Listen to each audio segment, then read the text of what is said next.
Hey everyone, Greg from CarID.com and welcome back to the shop. And in today's video, I wanted to showcase a basic and inexpensive lighting accessory for all of you Jeep Wrangler owners out there. It's going to come from the team that has built an entire line of products dedicated to only Jeep Wranglers, and these right here are Westin's Cowl Light bar mounts.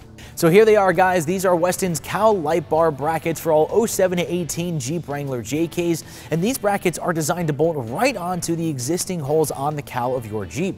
And once installed, they're designed to support up to a 40-inch LED light bar. These brackets are a fantastic way to get some additional off-road lighting on your Jeep without spending a ton of money.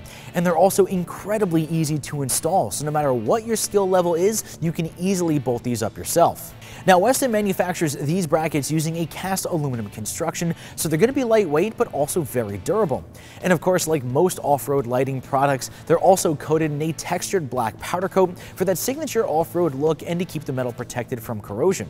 Now, when it comes to the installation, guys, again, it is super easy. Just locate the factory cowl bolts and then remove them, and then apply the foam tape to the contact area of the bracket. Now, use the new provided hardware and thread them right into place, but leave them loose for now. Once you mount the light bar of your choice, you can then tighten down each one of the brackets, run your wiring harness, and then just stand back and admire the killer look and improved lighting of your Jeep Wrangler. Well, everyone, that's going to wrap up today's review of Westin's Cowl Mount Light Bar brackets for all 07 to 18 Jeep Wrangler JKs. So if you're looking for an easy-to-install, inexpensive off-road lighting solution, head over to CarID.com right now to check out these fantastic Westin Cowl Light Bar brackets for yourself. And as always, I'm Greg from CarID.com, and I will see you guys next time.